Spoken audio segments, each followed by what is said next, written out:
I should have turned around. I should have grabbed my bike. But I ran.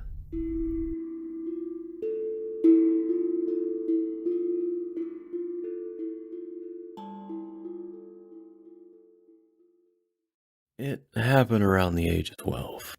Or maybe it was 13. I stopped really caring about my birthday back then. See, my parents were terrible about waiting to give me my gifts, so the day just became about cake and hanging out. Not to say we were rich, but Dad worked hard and liked to provide. I didn't really appreciate it back then, but he was the kind of guy who pulled double shifts just to make his wife and kids smile. The story starts with me on my bike. It was shiny and red. Not the highest end thing in the world, but perfect for my little solo adventures down country roads. They'd bought it for me about a month earlier, and I was riding it down to a little lakeside community where a nice older guy my mom knew let us play on his dock. People weren't so worried about lawsuits back then, and I knew how to swim just fine.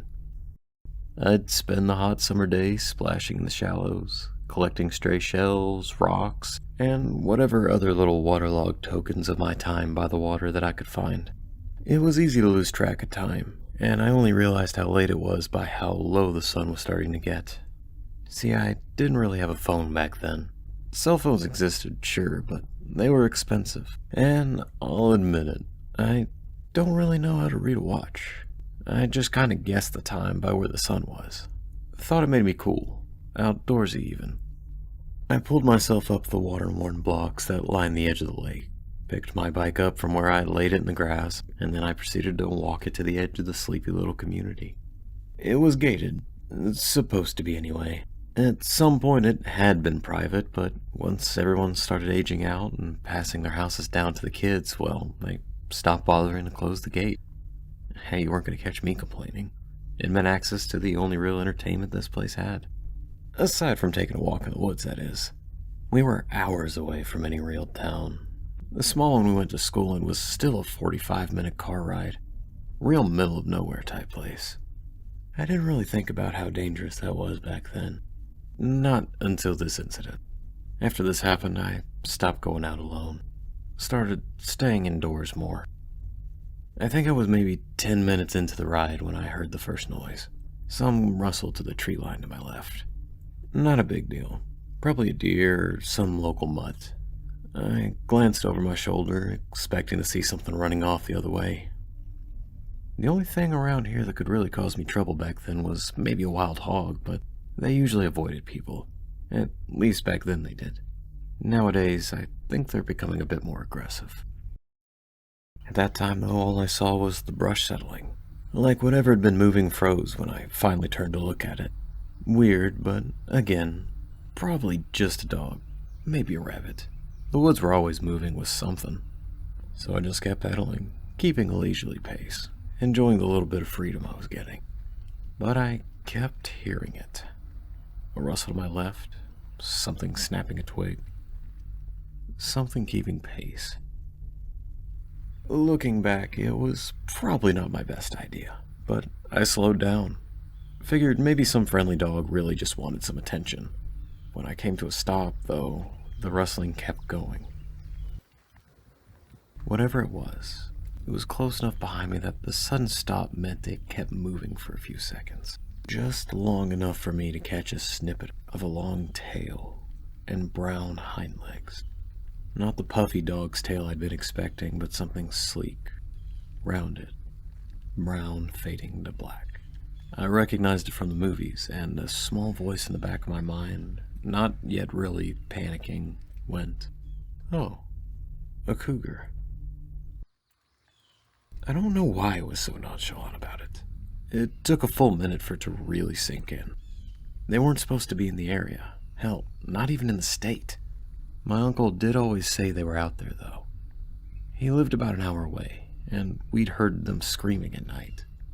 That sound that's supposed to resemble a woman dying. I just assumed there were maybe one or two of them just out in his neck of the woods. Back then, it was all just observation. Harmless. They couldn't get me when I was surrounded by adult men who loved guns more than their beer. back then I wasn't surrounded by adults.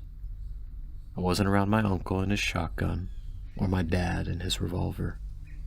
I was a kid, maybe 20 or 30 feet from a predator that had already pegged me as something worth following. So I started pedaling. And in hindsight, that was probably dumb. There's probably some big studies out there that say make yourself big, maintain eye contact, and back away slowly. But you try being alone near a mountain lion and tell me your first thought is to act rational. And man, adrenaline's a hell of a drug. I was pedaling faster than I ever really had before. The bike was wobbling as I hit my first downhill slope. Way too much speed was building. Fear had made my legs push themselves harder than I ever thought I could.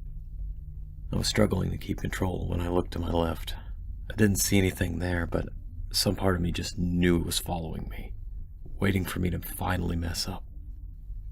Every time I'd look back to the road and realized how far I still was from home, the panic just got worse. When I looked back from the trees to the road, I finally remembered the pothole I had avoided on my way in. The front wheel sank in, and I felt the sudden jerk as my body went flying. I skidded hands down the road, belly scraping asphalt. I still have the scar on my knee from the road rash, tore my jeans and shirt pretty bad, and left my palms looking like they'd been hit with a gravel-field cheese grater. And it hurt. As a kid, you don't really know the difference between pain that's bad and pain that's really bad. I pulled myself into a kneeling position. I forgot where I was at the time and looked down at my torn skin.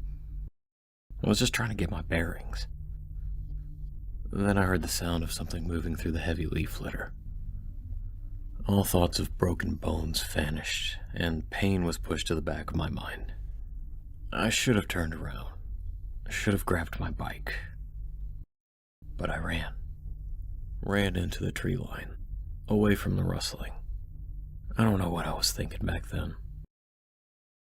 I didn't know what the cougar was thinking either. Maybe it was playing with me. Cats play with their food, right? I moved through the brush, not caring about the blackberry bushes that nipped and tore at my exposed skin.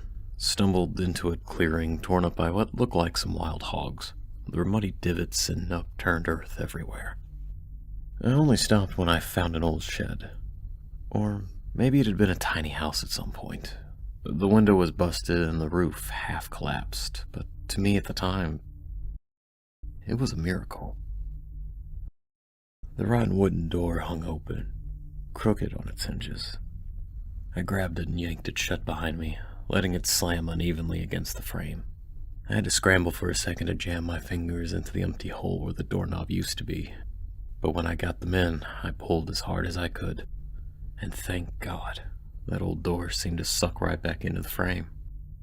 I leaned back, throwing my weight into it, fingers digging into rotten wood as I waited. I half expected the cat would somehow know to grab the door, like it would figure out how to open it. I heard something crashing through the woods, leaves shuffling, branches snapping, and then a hard thump against the door frame that sent me jolting back. And then a beat later, the soft pad of something heavy. It was close enough that I could hear breathing. Slow, controlled. And once, just once, a low sound that might have been a growl, or maybe air forced through something too big to be quiet. Something that was circling. Something that was still deciding what to do. My hand started to slip, sweat soaked into the wood. I tightened my grip as hard as I could, tightened it until it hurt. And that's when I heard it.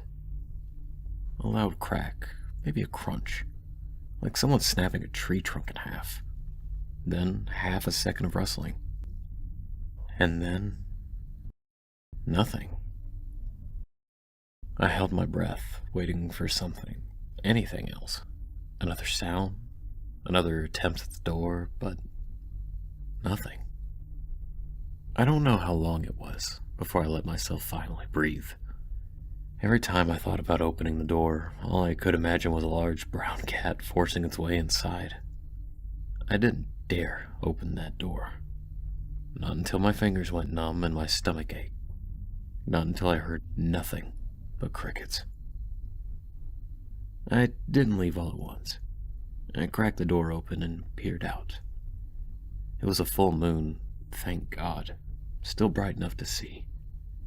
The woods looked clear. The walk back to the road was almost worse than the run. Every snap twig made me flinch, waiting for something to leap out of the dark. But nothing ever did. I managed to limp back to my bike, feeling the pain from every barely scabbed over wound pulling at me with each step. The adrenaline wore off by then, and it was replaced with a deep ache in my arm and a dull throb in my leg. Eventually, the headlights found me. Dad's old yellow headlights, his beat-up red work truck, the one that I wanted to match the bike. He pulled over fast, hazard lights flashing, and the door flew open. "Where the hell have you—" But he stopped when he saw me. That night was spent with my mom cleaning cuts and bruises while my usually stoic dad stomped around, getting his hunting gear together and talking about trying to find the thing while my mom tried to talk him out of it. It was only later when we noticed something strange. All my cuts were above the knee, but the soles of my shoes were caked with blood. And weeks passed, no sign of the thing. We went back out to the shed, armed and ready. My mom relented when my uncle said he'd come. We found a trail, spats of blood, mostly around the tree about 10 feet away. It was smeared with old, dried blood. Dad took it as proof that it was still hunting nearby. Not much longer after that, there was another animal attack. Supposedly a cougar. Jack, the guy who ran the gas station and burger joint at the time, got mauled. And that's putting it lightly. After that, the local dogs started vanishing too.